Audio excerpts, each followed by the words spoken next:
ठीक है ना। देखो आ जाओ, एक नया चैप्टर अपन लोग स्टार्ट कर रहे हैं, ठीक है ना। इसका नाम है रासायनिक बल गतिकी, है ना। हिंदी में बोलते हैं रासायनिक बल गतिकी। रासायनिक बल गतिकी, अंग्रेजी में हम लोग इसे क्या बोलते हैं? Chemical kinetics. केमिकल काइनेटिक्स, ठीक है ना। देखो इसमें हम लोग क्या क्या पढ़ने वाले हैं चैप्टर में, हमें पहले ये समझना चाहिए, है ना। सबसे पहले हम लोग क्या सीखेंगे, आप सभी लोग जानते हो कि रिएक्शन होती है, क्या होती है? रिएक्शन होता है। देखो हम सभी लोग जानते हैं कि जो Fe होता है लोहा, अगर हम इसको हवा में खुला छोड़ दें, हवा में खुला छोड़ दें तो क्या बनेगा? Fe3O4। ये जंग है, क्या है? जिंदगी का जंग, जीत लेंगे हम। 3 यहाँ लगा दो, 2 यहाँ लगा दो। ये जंग लगाना, अभिक्रिया हुई, अभिक्रिया, जो जंग लग गया ये वापस बैक अपने ओरिजिनल फॉर्म में नहीं आ सकता, ये गारंटीड है। तो इस चैप्टर के अंदर हम लोग ये सीखेंगे कि ये जो Fe है और FeO2 से करके रिएक्शन Fe3O4 बना रहा है, तो कितनी गति से बना रहा है? तेजी से, वेग, नाम सुना है? वेग, वेलोसिटी बोलते हैं, है ना। कितनी तेजी से, जल्दी से हो गया या फिर समय लिया इसने होने में? आप लाए बिल्कुल नया चमकदार लोहा दुकान से लाए, क्या उसको रखते इसमें जंग लग जाती है? नहीं, समय लेता है ना। 5 घंटे 6 घंटे, अगर पानी गिर गया तो जल्दी लग जाएगा, लेकिन अगर हम केवल हवा में खुला छोड़ दें तो समय लेगा, है ना। 4-5 घंटे बाद जंग लगता है, हल्का हल्का उसके ऊपर भूरा भूरा सा रंग चढ़ने लगता है, वो जंग लग रहा है। एकदम तो समय लिया उसने अभिक्रिया का वेग, उसी को बोलते हैं। उसकी तीव्रता नापेंगे इसमें, क्या नापेंगे? तीव्रता हम इसमें नापेंगे। और सुनो, अगर मैं अम्ल को मिला दूं किसमें? क्षारक में, NaOH। अगर हम इसकी देखेंगे रिएक्शन तो क्या बनेगा? NaCl बनेगा, लवण बोलते हैं इसको, साथ में जल बनेगा। तो अगर हम इसको इसमें डालेंगे तो डालते ही समय नहीं लगाएगा। एसिड को डालेंगे बेस में तो डालते ही एसिड को बेस में रिएक्शन हो जाएगा, समय नहीं लगेगा, डालते ही हो गया, बहुत ही कम समय। यानी ये जो अभिक्रिया है अम्ल क्षार का, इसे हम कहते हैं क्या है? उदासीनीकरण अभिक्रिया, उदासीनीकरण अभिक्रिया बोलते हैं। तो ये जो अभिक्रिया होती है इसको होने में समय कतई नहीं लगता, बस हो गया, अम्ल में क्षार डाला, हो गया, यानी कि इंतजार करेंगे बैठ के, होगा रिएक्शन, तुरंत हो जाएगा, ठीक है ना। जैसे पेट्रोल में आग लगाओ, पेट्रोल गिरा दिया और तिल्ली लगा दी, क्या तिल्ली गिरने के आधे घंटे बाद आग लगती है उसमें? लगाओ, आग, है ना। पेट्रोल में तिल्ली डालो, लग गया आग। ये सब अभिक्रियाएं तो है, कुछ स्लो होती है, कुछ फास्ट होती है, ठीक है ना। तो हमें इसी चैप्टर में ये सीखना है कि कोई रिएक्शन कितना स्लो हो रहा है, कितना फास्ट हो रहा है। ये अभिक्रिया अगर 2 मिनट में इतनी उत्पाद बना रही है तो 3 मिनट तक अगर ये अभिक्रिया चलती रही तो कितना उत्पाद बनाएगा, है ना। हमें उसकी मात्रा निकालनी सीखनी है, अभिक्रिया का वेग। अच्छा, जो रिएक्शंस होती हैं, देखो जैसे मैंने आपसे बोला कि H2O2 से अभिक्रिया करके कभी भी H2O नहीं बनाता, कभी भी H2O नॉर्मल ताप दाब पे बनाता तो है, मैंने कहा सामान्य ताप दाब पे। अभी यहाँ पर कौन सा गैस घूम रहा है? H2 गैस भी घूम रहा है, O2 गैस भी घूम रहा है। अगर ये सामान्य ताप दाब पर अभिक्रिया होने के पश्चात अगर जल बनाता तो हर जगह पानी पानी झूल रहा होता है कि नहीं, यहाँ भी पानी की बूंदे होती, ऐसे हाथ मारता हाथ गीला हो जाता। लेकिन हाइड्रोजन ऑक्सीजन से अभिक्रिया नहीं करता सामान्य ताप दाब पे, है ना। तो कुछ रिएक्शंस ऐसी होती हैं जिसको होने के लिए बाह्य कारक, कौन कहा मैंने? बाह्य कारक, इसको हम लोग अपनी केमिस्ट्री भाषा में बोलेंगे उत्प्रेरक, क्या बोलेंगे? कैटलिस्ट बोलते हैं अंग्रेजी में। इसकी आवश्यकता पड़ती है जो रेट ऑफ रिएक्शन, रेट मतलब दर, अभिक्रिया की दर कह लो या फिर कह लो वेग, स्पीड, गति, घटाता है बढ़ाता है, क्या करता है, इनका प्रभाव क्या पड़ता है उसके वेग पर, ये पढ़ेंगे इसमें, ठीक है ना।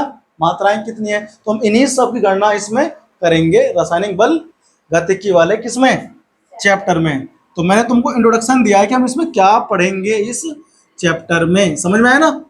अगर हम इसके अंदर क्या होगा यहाँ पर, अगर हम इसे पीटी घेर दें या फिर पीडी घेर दें तो अभिक्रिया कर जाएगा, दाब कर दें ज़्यादा, तापमान कर दें कम, तब अभिक्रिया करके जल बनता है, H2O2 आपस में, ठीक है ना। ऐसे नहीं कि H2 लाया O2 लाया डाल दिया, हो गया रिएक्शन, जल बन गया, नहीं बनता। ऐसे ही N2, कौन, N2H2, ये अभिक्रिया करके अमोनिया बनाता है। जो पेशाब के रूम में बदबू आती है ना, ऐसी बदबू ये गैस देती है। अब हमारे आसपास सब जानते हैं ना कितने परसेंट है नाइट्रोजन, 78% नहीं है, इन्वायरमेंट में कितना परसेंट होता है, 78% बोलते हैं कि नाइट्रोजन होता है, और उसमें थोड़ा बहुत H2 गैस भी होगा।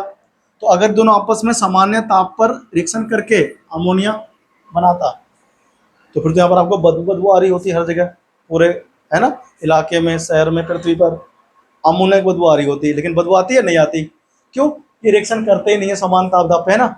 अक्रिया गैसें होती है थोड़ी बहुत, ये भी बहुत ज़्यादा अक्रिया होता है, ये रिएक्शन होंगे लेकिन अत्यधिक तापमान पर उत्प्रेरक की उपस्थिति में, ठीक है ना, लेकिन सामान्य ताप दाब पर नहीं होता। तो कैसे ये जो कारक होते हैं उत्प्रेरक वगैरह, या फिर तापमान या फिर सांद्रता या फिर दाब, इसको प्रभावित करते हैं अभिक्रिया को, इसी चैप्टर में सीखना है। और तीसरा चीज आता है मैकेनिज्म, हिंदी में कहते हैं क्रियाविधि, क्या कहते हैं, हाँ क्रियाविधि, कैसे हुआ रिएक्शन, कितने स्टेप में हुआ, कहाँ पढ़ेंगे, इसी अध्याय में पढ़ेंगे, ठीक है ना। अगर हम तापमान को कर दें ज़्यादा तो क्या पढ़ेगा असर अभिक्रिया की तीव्रता पर यानी वेग पर, ठीक है ना। तो सबसे पहले आप लोग लिखो रसायन विज्ञान की वह शाखा, रसायन विज्ञान की वह शाखा जिसके अंतर्गत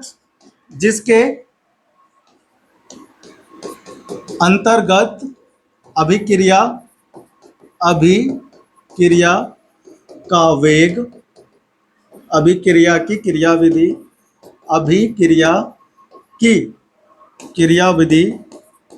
क्रियाविधि कोमा अभिक्रिया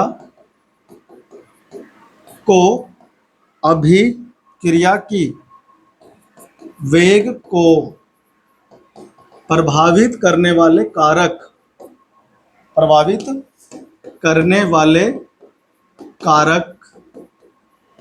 का अध्ययन किया जाता है,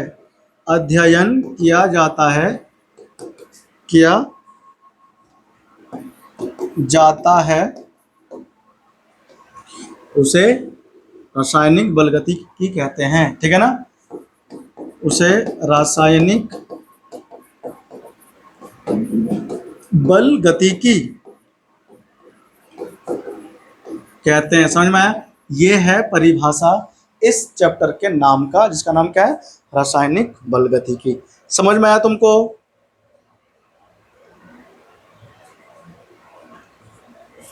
ठीक है ना। अब मैं यहां पर अच्छा देखो इसमें क्या लिखा है, गतिकी है ना, गति मतलब कुछ ना कुछ रिएक्शन में क्या हलचल हो रहा होगा, क्या हो रहा होगा, मूवमेंट, एक अणु यहां से निकल के यहां जा रहा होगा, टकरा रहे होंगे, इस बारे में। और तुम इस अध्याय में ये भी सीखोगे कि अणु जब रिएक्शन करती है, ऐसा नहीं कि शांति से आके बैठ के हो गए रिएक्शन, लड़ते हैं आपस में, ये टकराते हैं, क्या करते हैं, टकराते हैं। तो सबसे पहले यहां पर मैं बात करने वाला हूं प्रोसेस की, प्रक्रियाओं की, किसकी, प्रक्रियाओं की, है ना। मैंने कहा ना कुछ तेज होते हैं, कुछ स्लो होते हैं, कुछ फास्ट होते हैं। तो हमारे पास क्या होती है प्रक्रियाएं, देखो अब मुझे बताना इधर, पेट्रोल का जलना है ना, अम्ल क्षार की अभिक्रिया, मैं चाहता तो यहां पे लिख देता क्या, न्यूट्रलाइजेशन रिएक्शन, यानी हम उसे क्या बोलते हैं, उदासनी करण अभिक्रिया, लेकिन मैंने क्या लिखा, अमल क्षार की अभिक्रिया, ताकि आप इजीली समझ जाओ। अच्छा, खाने का खराब हो जाना, खाने का, आज खाना रखो, क्या 10 दिन तक बाद होगा? बेकार, एक दिन बाद खराब हो जाएगा ना। और गर्मी के मौसम में तो छोड़ दो खुला, सुबह को बनाकर हो गए ना, शाम तक खत्म, स्मेल आती है उसमें से। एक्चुअली खाने में होता क्या है, ऑक्सीडेशन होता है खाने का, उपचयन हो जाता है, खाना उपचयित हो गया, बदबू आने लगती है अगर फ्रिज में ना रखो तो। खाने का खराब होना, खाने का खराब होना, ये जितनी भी प्रोसेस हैं, ये जितने, अभी क्या चल रहा है, ये जितने भी प्रोसेस हैं, ये वाले जो हमने यहाँ पर लिखे हैं, ये सारे के सारे कैसे हैं, तीव्र प्रक्रिया। कैसी है? तुरंत होता है। क्या होता है? इसे हम बोलते हैं तीव्र प्रक्रिया। मैं बिल्कुल शुरू से ना बेसिक से लेके तुम्हें चल रहा हूँ। अगर तुमने सारा पढ़ लिया ना चैप्टर, ये मतलब कि आज जो समझाया वो तुम्हें कल को आना चाहिए। ऐसा ना हो कि आज तुमने पढ़ लिया, कल को आगे पढ़ने के लिए तुम्हें आज का पढ़ा हुआ पता ही नहीं क्या क्या पढ़ाया था। तो घर से पढ़ के आना, ठीक है ना। तीव्र प्रक्रिया बोलेंगे उसको। कुछ स्लो होती है, क्या होती है कुछ हमारे पास, कुछ होती है कैसी, स्लो, ठीक है ना। अब मान लो हमारे पास क्या है, कुछ चीजें जल रही है। अच्छा बताओ, इसके अंदर जब पेट्रोल जलती है, पेट्रोल, तो ऊर्जा वो लेती है कि छोड़ती है? छोड़ती है ऊर्जा, है ना। उसे हम क्या बोलते हैं, एक्सोथर्मिक प्रक्रिया। क्या बोलते हैं, है ना, नाम सुना आपने। एक होता है, वो क्या बोलते हैं इसको हिंदी में, एक्सोथर्मिक को हिंदी में क्या बोलते हैं, भूल गए हम। उष्मा शोषी और उष्मा छेपी अभिक्रिया, दो होती है ना। उष्मा शोषी में तो, शोषी में अंदर लेता है अभिक्रिया, है ना, और छेपी में छोड़ता है। एंडोथर्मिक का मतलब इन करता है, लेता है वो। एक होता है एक्सोथर्मिक रिएक्शन, है ना। तो वो चीज़ यहाँ पर चलती है। तो अब यहाँ पेट्रोल जल रहा है तो ऊर्जा बाहर निकल रही होगी, नहीं निकल रही होगी, है कि नहीं। तो वही चीज़ हम यहाँ पे देख रहे हैं, एक तो होता है तीव्र, और हमारे पास एक क्या होती है, एक होती है स्लो। स्लो कौन कौन सी होती है, देखो, जंग लगना, क्या लगना, जंग लगना, है ना। गीली लकड़ी का जलना, गीला लकड़ी का जलना, खाने का फ्रिज में खराब होना, फ्रिज में, ये सब स्लो स्लो होता है ना। तो इसको आप लोग क्या बोलोगे, धीमा, धीमा इसे लिखते हैं, धीमा प्रक्रिया, है कि नहीं, प्रक्रिया कह लो, या सिंपली आप कह सकते हो प्रक्रम। गीला लकड़ी का जलना, वो गीला लिखा है, है कि नहीं। ये क्या है, स्लो प्रोसेस। यानी आप कह सकते हो कि प्रोसेस जो होता है वो स्लो होता है और एक तीव्र होता है कि नहीं। अब हम बढ़ेंगे आगे, जो रासायनिक फिनोमिना, समझते हो फिनोमिना का मतलब, प्रक्रम, दो टाइप की होती है।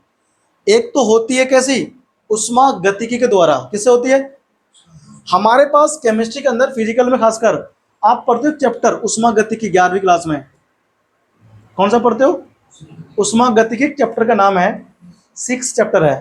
खैर अब तो कोर्स में से कट गया, नहीं अभी कोर्स में है। उसमें हम लोग पढ़ते हैं कि कोई प्रक्रिया स्लो होगी या फास्ट होगी, तो वहां पर आप पढ़ते हो गिब्स ऊर्जा। क्या पढ़ते हो, गिब्स ऊर्जा। आपको याद है मैंने पढ़ाया था पिछले अध्याय में, अगर डेल्टा जी का मान नेगेटिव में आ रहा है, 0 से छोटा आ रहा है, तो अभिक्रिया होगी अपने आप, ना अपने आप स्वतः परिवर्तित और स्वतः अपरिवर्तित, दो प्रकार के क्या होते हैं, प्रक्रम होते हैं, जो अपने आप होते हैं और एक अपने आप नहीं होते। वो हमें कौन सिखाता है, रसायन विज्ञान के अंदर उष्मा गतिकी सिखाती है, ठीक है ना। अभिक्रिया होगी या अभिक्रिया नहीं होगी, ये उष्मा गतिकी बताता है। और अभिक्रिया कैसे हुई है, कौन कौन से में स्टेप हुए हैं, वो हमें काइनेटिक सिखाता है, गतिकी सिखाता है। कौन सिखाता है, हाँ। तो मैं यहाँ पर लिखने वाला हूं कि जो रासायनिक प्रक्रम है, प्रक्रिया, है ना, मैं यहाँ लिख रहा हूँ अंग्रेजी में केमिकल फिनोमिनन, केमिकल फिनोमिनन अंग्रेजी में बोलते हैं। ये दो टाइप से शो करती है, एक तो होती है किससे, उष्मा गतिकी से, उष्मा गतिकी द्वारा हम रसायन की किसको, प्रोसेस को क्या करते हैं, समझाते हैं। बाय थर्मोडायनामिक्स, थर्मो ये THER होता है, ठीक है ना, बाय थर्मोडायनामिक्स, यानी आप किसी रिएक्शन वो होगा या नहीं होगा वो आप थर्मोडायनामिक्स की हेल्प से समझाओगे। और दूसरी होती है क्या चीज, बल गतिकी से, बल गतिकी से, ठीक है ना, ये बल गतिकी पूरा एक साथ आएगा, बल गतिकी से, बाय काइनेटिक्स, ठीक है ना। हम दो प्रकार से क्या करते हैं, किसी रासायनिक फिनोमेना को समझाते हैं, केमिकल प्रक्रिया को समझाते हैं, ठीक है ना।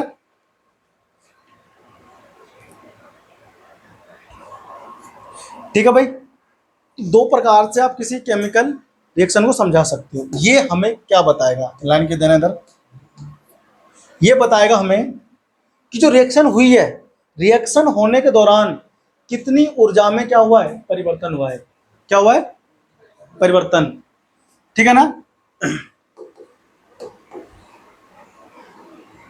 इससे अभिक्रिया के दौरान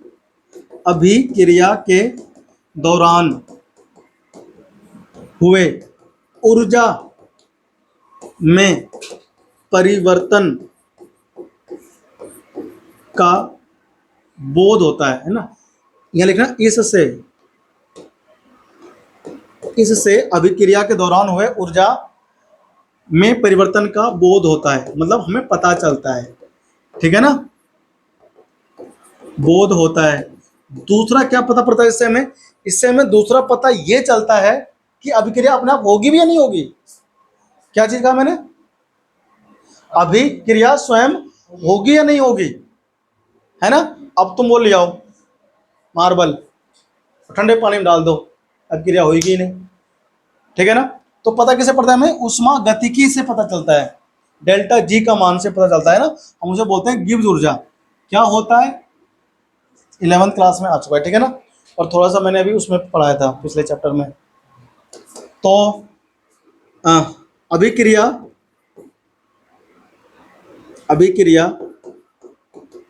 की स्वतः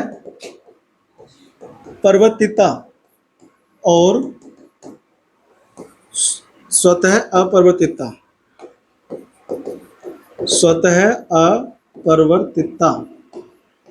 परिवर्तित है ना, परिवर्तिता का बोध मतलब ज्ञान कराता है, कौन, ये उष्मा गतिकी, ठीक है ना। किस पर, किसी दिए गए कंडीशन पर, है ना। तो यहां लिखना है इधर ब्रैकेट में, किसी दिए गए दाब व ताप पर अभिक्रिया होगी या नहीं, कौन बताएगा, उष्मा गतिकी हमें ये ही बताता है, ठीक है ना। और ये जो बल गतिकी है जो हम इसमें पढ़ेंगे, ये हमने पढ़ लिया है, ये हमने सब कुछ हमारे कोर्स के अनुसार 11th क्लास में से पढ़ लिया है, वहां पर सिखा दिया गया है पहले से ही कि अभिक्रिया स्वयं से होगी या नहीं होगी, अभिक्रिया मतलब प्रोसेस स्वयं से होगी या नहीं होगी, ठीक है ना। इसको हम डालें, इसमें आवाज आ रही है, चल ठीक है। ये क्या बताएगा, जो पढ़ेंगे इस चैप्टर में, ये बताएगा अभिक्रिया का वेग, क्या क्या बताएगा, इससे, यहां लिखना था, इससे, किससे, बल गतिकी से अभिक्रिया वेग और क्या क्या, अभिक्रिया वेग को प्रभावित करने वाले कारक और अभिक्रिया की क्रियाविधि का बोध कराता है, कौन, बल गतिकी, कौन, बल गतिकी, ठीक है ना। तो ये आपको पता होना चाहिए कि हमें बल गतिकी में क्या पढ़ना होता है, या करने कारक या करने वाले, इससे अभिक्रिया वेग कोमा अभिक्रिया वेग को प्रभावित करने वाले कारक और अभिक्रिया की क्रियाविधि का बोध कराता है। ठीक है ना, कौन? बल गति की। ठीक है, अब मैं तुमको एक बात बताऊं, हीरे बनते हैं, हीरे किससे बनता है? तुम लोगों ने ना सुना होगा, कहते हैं कोयले खान में बहुत सालों में है ना बन जाता है, तो वहां पर होता है कार्बन का अपरूप। ग्रेफाइट का नाम सुना होगा सब लोगों ने, ग्रेफाइट से बनता है हीरा। अब तुम ये मत सोचना कि तुम्हारे घर में है पेंसिल की नोक ग्रेफाइट तो बना लोगे, ऐसे नहीं बनता। ग्रेफाइट से हीरा बनता है, और ग्रेफाइट से हीरा बनने का जो प्रक्रम होता है ना, इतना धीमा होता है, इतना धीमा होता है कि हमारे जैसे कितनी पीढ़ी निकल जाएगी, तब क्या होगा? ग्रेफाइट से हीरा बनेगा। यानी ग्रेफाइट से ही हीरा बनता है, ऐसा साइंस कहता है। लेकिन प्रक्रिया इतना स्लो है, धीमा है, कि हम उसे देख नहीं सकते कि चेंज हो रहा है ना। अब मान लो कहीं पानी बह रहा है, तो आप देखकर कह सकते हो कि पानी बह रहा है ना, क्योंकि पानी के अंदर क्या आ रहा होगा? वेग होगा, वो पानी जा रहा होगा ना, बह रहा होगा। आप देखकर बोल सकते हो कि पानी बह रहा है। अगर पानी शांत होगा पॉन्ड में, बोलोगे पानी रुका हुआ है, बोलते हो ना देख करके कि रुका हुआ ही चल रहा है पानी। कैसे पहचानते हो कि चल रहा है कि रुका हुआ है? हम उसका वेग देखते हैं, उसके स्थान में पानी क्या हो रहा है? परिवर्तन हो रहा है स्थान में, है ना। ऐसे ही अभिक्रिया में परिवर्तन होते हैं, उस परिवर्तन को हम देख नहीं सकते, कुछ में देख लेते हैं। जो अब देखो अम्ल क्षार है, अम्ल क्षार को आपस में मिलाओ, बीकर गर्म हो जाता है, हम पहचान लिए कि उसमें चेंज अभिक्रिया हुआ है, ऊर्जा मुक्त हुई है, उसमें चेपी हो गया, ये हुआ ना चेंज। ऐसे तुम क्या करते हो? दही लो, दही में नींबू निचोड़ दो, और सॉरी दही में नहीं, दूध में, दूध फट जाता है, वो चेंज हुआ ना, वहाँ अभिक्रिया हुई है। फटने के बाद तुम उल्टा दूध बना पाओगे? नहीं, वो कह रहा मैं सिल के बना दूंगा वापस वो कह रहा मैं दूध को सिल दूंगा वापस, फटाफट से दूध बन जाएगा। अब ऐसा नहीं होता, वहाँ चेंज हुआ है ना, तो वहाँ जो अभिक्रिया के दौरान परिवर्तन हुआ, तुमने नोटिस कर लिया ना तुरंत ही, दूध था दही सा बन गया है ना, कुछ ऐसा वहाँ पहचान लेते हैं। तो कुछ रिएक्शन ऐसे होते हैं जहाँ पर होता है ना, तो हम पहचान लेते हैं हो रहा है, चेंज को हम ऑब्जर्व कर सकते हैं। लेकिन ग्रेफाइट से हीरा बनने का प्रक्रम उसे नहीं देख सकते, तो इतना स्लो प्रोसेस होता है, क्या बताएं तुमको हम। देखो एग्जाम्पल के तौर पर आप इसमें लिखना कि ग्रेफाइट होता है, ये मैं नहीं कह रहा हूँ, बुक में लिखा हुआ है तुम्हारे एनसीईआरटी में, कि जो ग्रेफाइट होता है, ग्रेफाइट भूमिका वाला पेज है ना तुम्हारी एनसीईआरटी में, उसे पढ़ना बैठ करके, ना उसमें लिखा हुआ है कि ग्रेफाइट से क्या होता है? हीरा बनता है, और हीरे से ग्रेफाइट बनता है। ये रिवर्सिबल, क्या बोलते हैं इसको? रिवर्सिबल। इसको हिंदी में क्या बुलवाया था मैंने तुमको? अरे हिंदी में हम इसको बोले रिवर्सिबल को, इनको पहले लिखवाया था ना। रिवर्सिबल मतलब होता है कि अगर रिएक्टेंट से उत्पाद बन रहा है, तो उत्पाद से उल्टा रिएक्टेंट बन सकता है। ठीक है ना, ऐसे रिएक्शन को हम लोग कहते हैं रिवर्सिबल रिएक्शन, है ना। अब पता नहीं उसको हिंदी में क्या बोलते हैं, रिवर्सिबल को हम भूल गए, याद नहीं आ रहा है। चल आप लिखो ग्रेफाइट, हाँ नीचे लिखो डाल के एग्जाम्पल, चेंज होता है इसमें। हम तुम्हें चेंज तो लिखवा रहे हैं, क्या लिख दिया? हाँ, तो आप इसमें लिखो ग्रेफाइट से हीरे में परिवर्तन का प्रक्रम इतना धीमा होता है, इतना धीमा होता है कि हम उसका अवलोकन नहीं कर सकते, है ना। अवलोकन नहीं किया जा सकता है, नहीं किया जा सकता है। बात समझ में आ रहा है? और है ना, हाँ बस अवलोकन नहीं किया जा सकता है ना, बहुत धीमा प्रक्रम है ये।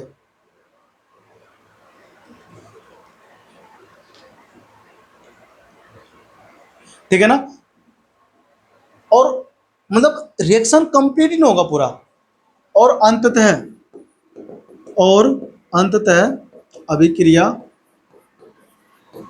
अभिक्रिया चलती रहती है, पूर्ण नहीं होती है, अभिक्रिया पूर्ण नहीं होती है ना।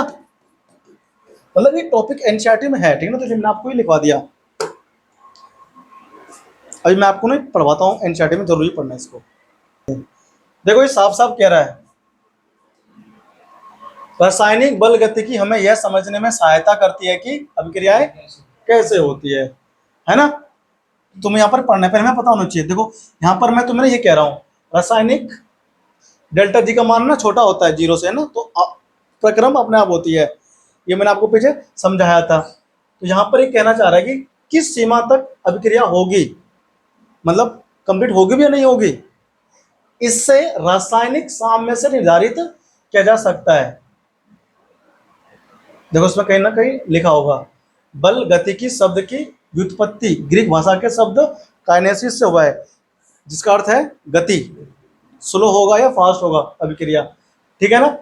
अब आप यहां पर आ जाओ, इधर रस क्या लिखा हुआ है, उष्मा गतिकीय आंकड़े दर्शाते हैं कि हीरे को किसमें, देखो लिखा है ना, उष्मा गतिकीय मतलब थर्मोडायनेमिक्स, यह दर्शाते हैं कि हीरे को ग्रेफाइट में परिवर्तित किया जा सकता है, परंतु इस परिवर्तन की गति इतनी मंद होती है कि परिवर्तन बिल्कुल भी परिलक्षित, मतलब ऑब्जर्व या कह लो अवलोकित, है ना, नहीं किया जा सकता।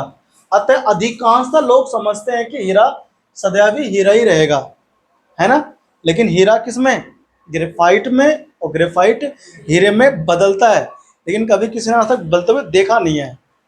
लेकिन ये उष्मा गतिकी ना, जब अध्ययन किया गया वैज्ञानिकों से, तो वैज्ञानिकों ने बताया कि हीरा ग्रेफाइट में बदल सकता है। कभी कोई लोग सोच रहा हो कि ये हीरा मेरे बाप का है, इसे कभी खर्च नहीं करेंगे ना, धरे रखेंगे अपने पास में, तो उसका बाप तो मर जाएगा, वो लौंडा रहेगा, उसको वो लौंडा मर जाएगा, कभी न कभी तो ऐसा आएगा जो हीरा हीरा नहीं रहेगा, ग्रेफाइट बन चुका होगा, है ना, स्लो होता है। क्या कह रहा है, हाँ, बल गतिकीय अध्ययन न केवल रासायनिक अभिक्रिया के वेग, वेग मतलब तीव्रता को निर्धारित करने में हेल्प करते हैं, अपितु उन स्थितियों का भी वर्णन करते हैं जिनसे अभिक्रिया वेग में परिवर्तन लाया जा सकता है। क्या कह रहा है, अभिक्रिया वेग में परिवर्तन, क्या मतलब है इसका, इसका मतलब यह है कि मैंने कहा ना H2O2 अभिक्रिया करते नहीं है, लेकिन हम चाहते हैं कि वो अभिक्रिया करके जल बनाए, तो हमें उसके अंदर अलग से बाह्य कारक डालना पड़ता है, जैसे कहते हैं उत्प्रेरक, क्या बोलते हैं उसको, उत्प्रेरक, ठीक है ना। तो वो चीजें करके हम लोग अभिक्रिया करवा सकते हैं। तो हमें ये सब पढ़ना है किसमें, इस चैप्टर में, ठीक है ना। आप लोग चलते हैं बोर्ड पे, ठीक है ना, मुझे कुछ तुम्हें इतना ही समझाना था यहाँ से, बाकी तो मैं अपना पढ़ाऊंगा, ठीक है ना। अभिक्रिया को हम लोग 2 स्तर पर पढ़ते हैं, कितने स्तर पर, 2 स्तर पर, है ना।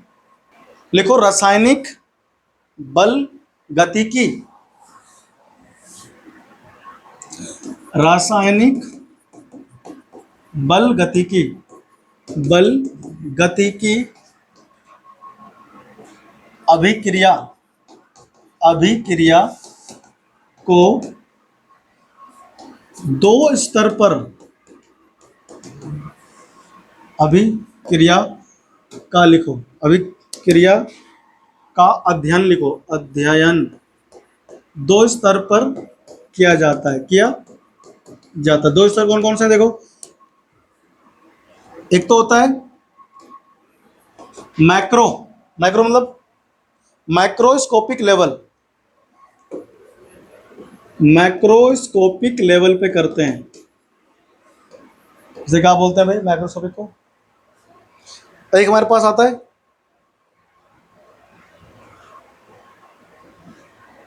माइक्रोस्कोपिक, को क्या बोलते हैं हिंदी में, एक होता है माइक्रोस्कोपिक, सूक्ष्म स्तर पर, कहां पर, माइक्रोस्कोपिक लेवल, इसको हम लोग बोलते हैं सूक्ष्म स्तर,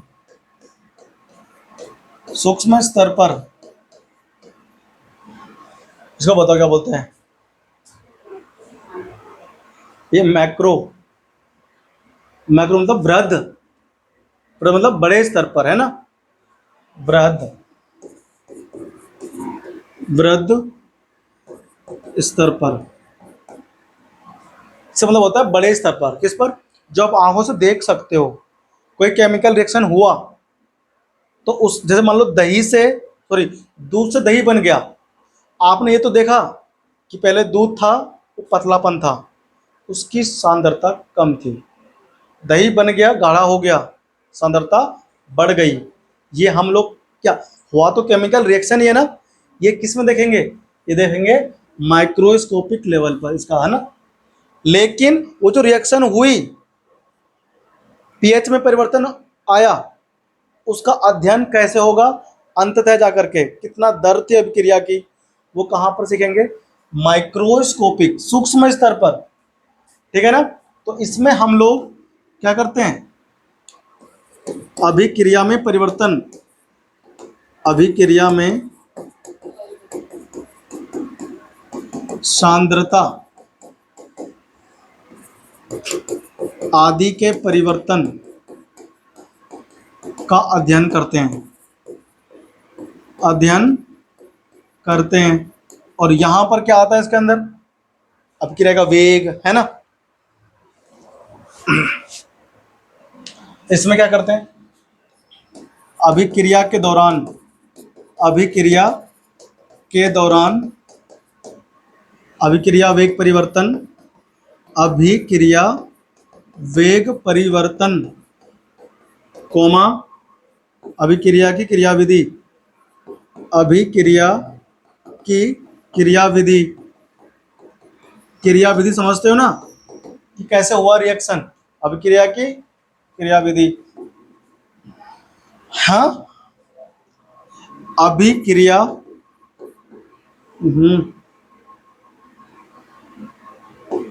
अभिक्रिया के दौरान हुई ऊर्जा परिवर्तन, ऊर्जा परिवर्तन का अध्ययन कहाँ करते हैं हम लोग, यहाँ करते हैं, माइक्रोस्कोपिक लेवल पर। ठीक है ना, किया जाता है। ठीक है ना। तो हम लोग किसी भी रिएक्शन को दो स्तर पे पढ़ते हैं। एक तो पढ़ते हैं मैक्रोस्कोपिक, बृहद लेवल, है ना। बृहद स्तर का मतलब होता है बड़े स्तर पर, जो आप केवल देख करके ही ऑब्जर्व कर सकते हो, ऐसी चेंज को पढ़ते हैं इसके अंदर। और कुछ चीज़ों को हम लोग रिएक्शन में देख कर नहीं कह सकते कि इतना हुआ होगा। अब मान लो कि अम्ल क्षार है, रिएक्शन हुई, गरम हुआ, गरम छू कर पहचान जाओगे ना, अध्ययन यहाँ पर होगा।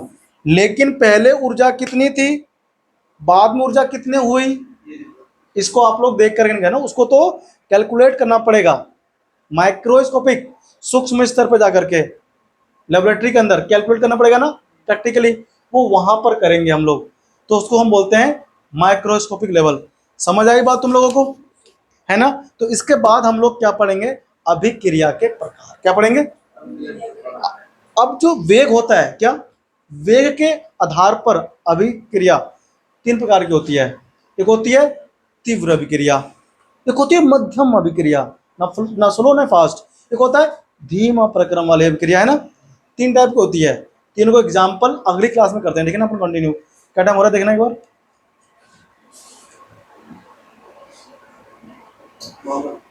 52 हो रहा है। चलो, है ना। अगली क्लास में ना बहुत लंबा टॉपिक है ना, चलता जाएगा। ठीक है ना। तो अपने से कल करते हैं कंटिन्यू। ठीक है ना। अगली क्लास में मैं तुम्हें अभिक्रिया के प्रकार और फिर हम उसका वेग निकालना सिखाएंगे।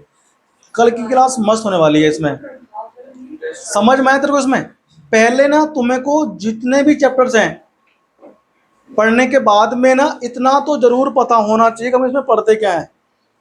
बच्चे से पूछो, पहला हो गया विलियम चैप्टर, हो गया, क्या पढ़ते हैं इसके अंदर, बता ही नहीं पाते। कम से कम मुख्य मुख्य टॉपिक तो याद होना चाहिए ना फिंगर टिप्स के ऊपर, और ये उनको पता होता है जो हर दिन पढ़ता है।